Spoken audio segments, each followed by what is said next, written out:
So, one of the first things I wanted to talk about was the impact that it had directly just watching it. That was that when you grow up being gaslighted your whole life and having people project their disowned emotions onto you and projecting their unacceptable motives. I mean, yeah, yes, you don't really need that. They are unacceptable, but like any parts of the self that were rejected from these people as being deemed inappropriate or unacceptable, the people around us growing up, we would get projected onto us. And that means spending a lot of time being told why you're doing something, with it having fuck all to do with why you're actually doing it or like what's happening, and being seen through a lot of really distorted lenses and developing a very distorted sense of self or no sense of self, and a really shaky grasp on reality in a lot of parts of me. In different parts of me were developed different defenses. So there are some parts of me that I guess this means, lost faith in and an ability to trust myself and my own judgment and my own grasp of reality. And some parts of me just don't fucking trust people and always think that they're lying and always think that they're out to trick us or get us or like attack us in some way. Bearing in mind that I'm trying to integrate and fuse between these parts of myself. So I'm kind of getting both in a little bit of a disconnected one or the other way, rather than sometimes if I'm having a good day, both at once. And that's just, so watching this video, feeling threatened, these things were brought up and triggered. And because of denial being such a big part of the disorder anyway, and such a primary defense in a lot of parts of me, I think probably mainly those that were hosting for so long, and we have our own experiences with fake claiming trauma from these people who were fucking assholes about it, and it was during a really significantly traumatizing period of our lives when we were in a lot of danger and then stuck with these people who were obsessed with proving we were faking for a period of months. So it was very high intensity and it was at a very vulnerable point in our lives. And I don't think this is an uncommon experience. I think that a lot of systems probably have similar experiences with people.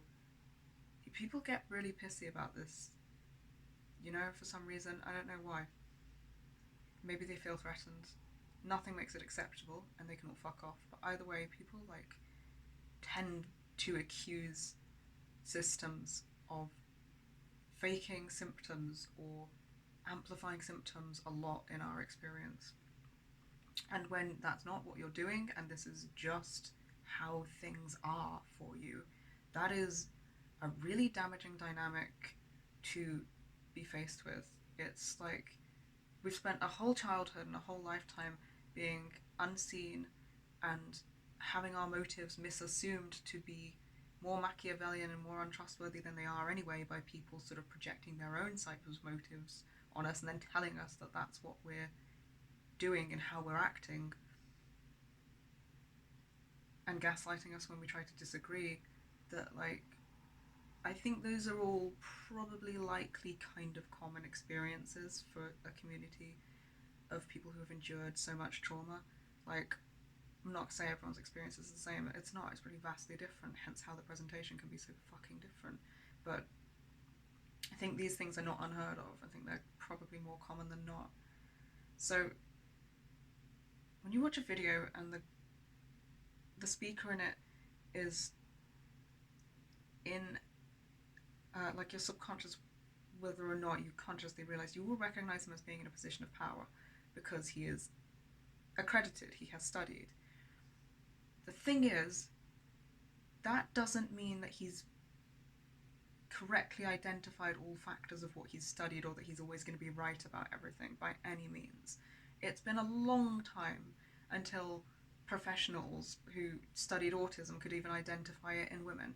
So we learn new things all the time, and a lot of the time our theories are proved wrong or proved to not be the whole picture. So I don't think the fact that he has studied in this field, has worked with systems, means that he has to be taken as the ultimate authority on what he's saying. And what he says further proves that, in my opinion, because he took, like, setting aside the question of diagnosis, professional versus self-diagnosis from informed research, setting that aside for a bit, he took legitimately, professionally diagnosed systems and used clips of their behaviour to heavily imply that you would not see these behaviours in DID systems. That is so fucked up and so wrong in so many ways. Like, unscientific, biased. It makes me feel like he had his own agenda to prove and just tried to categorize people's behaviors to fit a narrative that he was unwilling to let go. And this is all already really re-triggering dynamics. If you've been scapegoated, if you've been gaslit, if you've been dismissed, if you've had abusers try to make you look untrustworthy so that they can continue abusing you without anyone believing a word you say, he's like really hitting on key dynamics that trauma survivors probably have, I don't want to say all or use any exhaustive statements, but like, it's likely that the systems he's fucking doing this to and anyone watching have experienced the shit he's doing. So, just for us who are watching, and I want to make it clear that I think that the voices of the systems who were personally involved, whose footage was used without their consent, whose diagnosis and experiences were called into question, I think that centering their voices is the most important thing, in my opinion, that we can do. I'm gonna leave a link to the videos from the two systems we've watched talking about this, being Pixie Locks and Pink Sugar Fairies, their responses. I'm gonna leave it in the video descriptions of maybe all of these. I mean, everyone that watches our channel generally are really nice people, but I want to add a reminder here that these are people who have already endured a lifetime of really fucked up shit and really unimaginable trauma, and now are being caused very serious, very real, very re-traumatizing harm from somebody who is supposed to be in a position to understand us and support us within this community, and that is a really rough fucking time, to put it mildly. So I don't want really for them to have to deal with anything else. I'm including links to their videos because I think that listening to the voices of these people who are personally affected by this is how we learn and move forwards in this in a way that is healthy. I don't really particularly want to, I don't want anyone to engage with them or give them more shit to deal with, really. So, like, comments of support where appropriate, probably good, fine, but I'm in no way meaning to imply that I think anyone that watches our channel would send them anything other than loving and kind supportive comments. It's just I was really tired as to whether or not to, like, potentially bring more attention their way by including links to their videos at all, but after deliberating backwards and forwards, I think amplifying their voices probably is the best thing to do, and if I'm wrong, I'll of course remove the links. I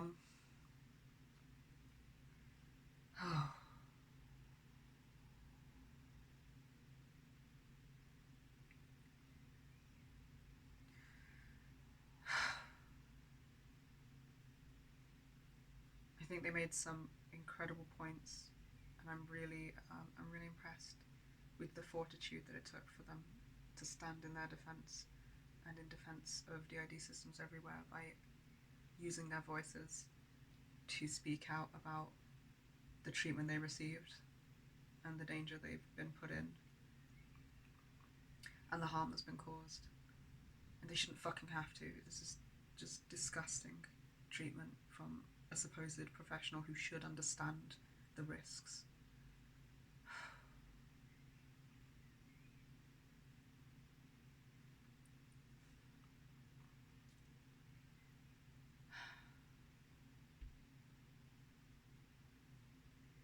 I'm not going to pretend I haven't completely blanked where I was. I got angry and then gestures broadly.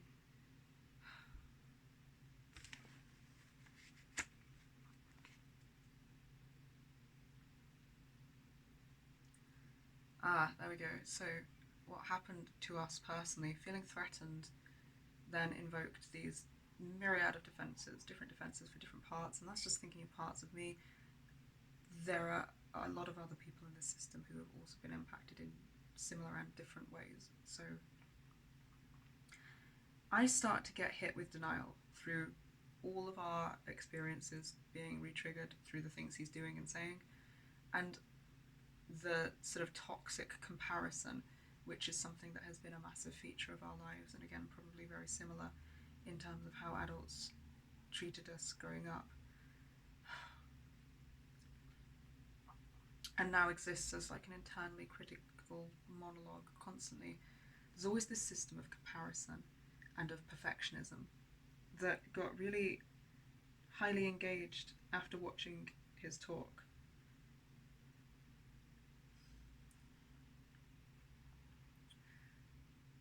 And there's this really neat little thing that'll happen to parts of me where if somebody presents a reality that makes me doubt my own, which happens easily because of gaslighting, I forget my own. Like, I lose access to the memories that would even make me able to understand why I thought I was right in the first place. My reality gets so fucking shaky in so many parts of me, and then this disconnects me from other parts of me if, like, it takes a while to try to do it the other way so that the connection between parts of me can support those parts of me in being able to hold on to our reality instead. That's what we're working towards, but generally on default, self-abandonment and then abandonment of our experiences and our reality, disconnection from our body, from our experiences, from our memories, like all of that sort of hits. So this is why I get thrown into denial and end up thinking I lose in those parts of me the ability to think critically through the feeling that he must be right and that I must have misunderstood my reality. So it makes me doubt everything I know and feel in those parts of me. And it kind of does whenever anybody has a conflicting reality in those parts of me. It's like my first thought, the first thing that slams into me is this panic and this loss of connection to my reality and this really intense feeling that I've been wrong and that reality isn't what I thought it was and it's just slipping away from me. And this hits at an intensity of, fucking survival-based defenses, and it lasts a long time, which causes disconnection all over the place, denial, shutting down,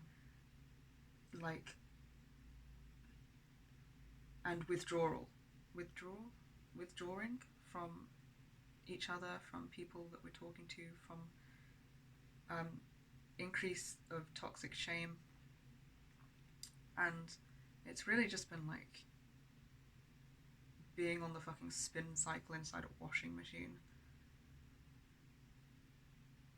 It's taken constant effort to counter for this and to be able to hold on to the concept that he could be wrong about what he's saying and what he's seeing, and the memories and the experiences of our reality that disconfirm his suggestions. We've basically just been working to try and build a sense of safety to be able to connect with our reality.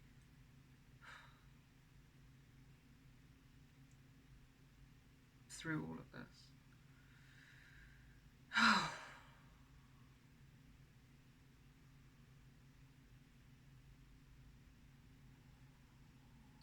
And that was like the immediate effect, really. The long-lasting effects I've noticed is this total paralyzed avoidance of, like, it's been really hard to, it got easier, but at first it was really hard to watch these systems videos because, or talk to our friends, or like engage with each other, because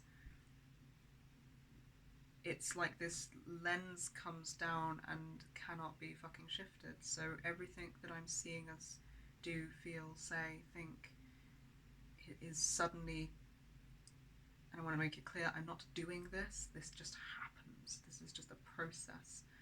It runs through a really extreme comparison with perfectionist expectations between their behavior and ours, and feels like if we're not behaving, acting, thinking, doing everything to the microscopic detail of like how we write exactly the same as these systems, then we're going to be seen as malingering, and we're going to be, and that hits with a panic, because like a whole lifetime of, you know, fucking abuse being dismissed, so you kind of get triggered back to that, I think, or at least we do. So flashbacks have been a fucking nightmare, including trash dreams to really dark fucking trauma and abuse and shit. And it's been really hard to engage with anything, because every time I try to engage with every time I try to observe anybody else, I get kind of attacked by not being exactly the same as them, and feeling like that will make people attack us, misjudge us, doubt us, and then the backtrack to that will leave us in dangerous situations because of the flashbacks to abuse. It won't, it's different now. I also completely understand why it causes that chain of events to happen.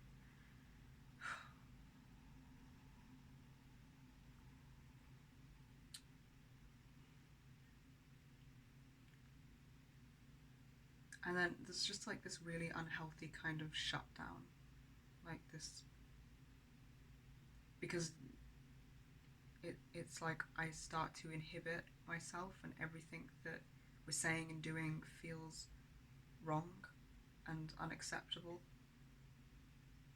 and like it's going to be judged, and like it's going to put us in danger, so we can't let it happen. So it's like there's this serious withdrawing and closing down, and this serious doubting of ourselves and our reality and our experiences, which is inherently re-traumatizing because they are our experiences, and I'm like literally fighting the symptoms as it happens. So it's like going through horrific fucking flashbacks to really dark shit, and then having the same responses the adults around us did at the time of this can't be real, which it fucking was, and it shouldn't have been. So it's like this double-edged fucking attack from several fronts, and you just end up like cycloning until I'm shut down in the freeze response, unable to move through most of the day. And then, yeah, not wanting to engage because I know this really painful, really intense process is going to happen every time I see anybody or anything that I could compare us to, or that this process could compare us to.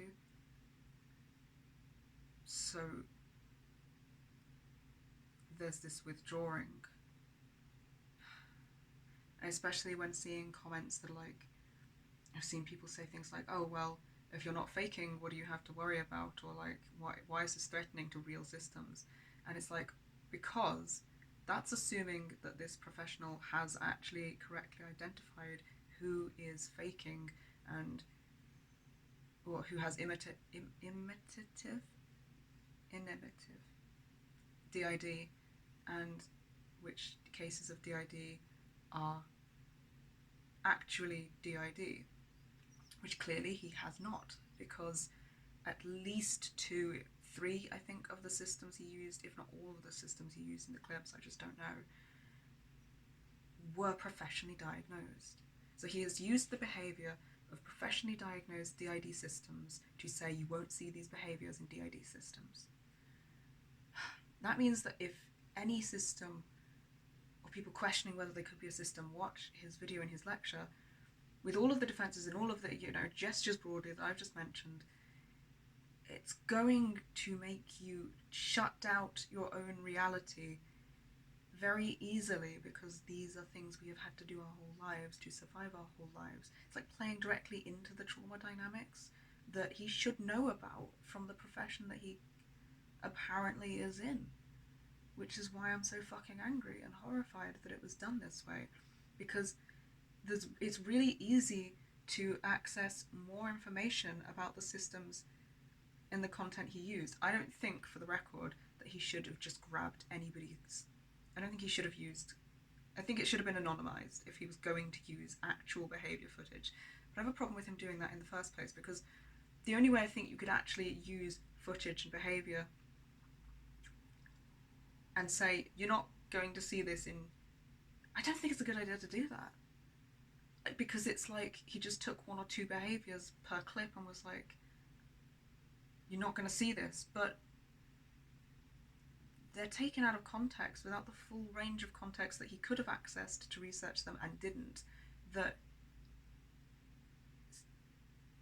disproved the points he tried to make about them in the first place, like saying there wasn't genuine distress in one case because in one clip he couldn't see them being distressed, which masking to look okay in front of people that would hurt us if we didn't is a big part of this. So you can't look at somebody looking okay and think they're okay necessarily, or that they're not feeling distress.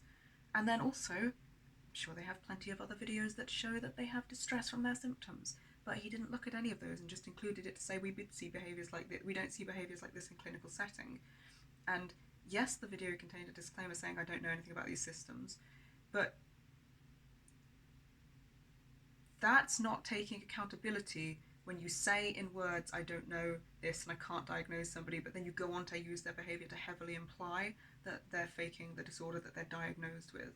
So it is threatening to real systems. It has caused damage and harm to real systems, and it could continue to do so for systems who are undiagnosed, self-diagnosed, professionally diagnosed, whose behaviours don't fall in line with his understanding of what he's seen in clinical practice of the disorder. And that's flawed for a number of reasons. I'm going to pause and take a drink though, because I still can't really get this to come out concisely because of all of the symptoms.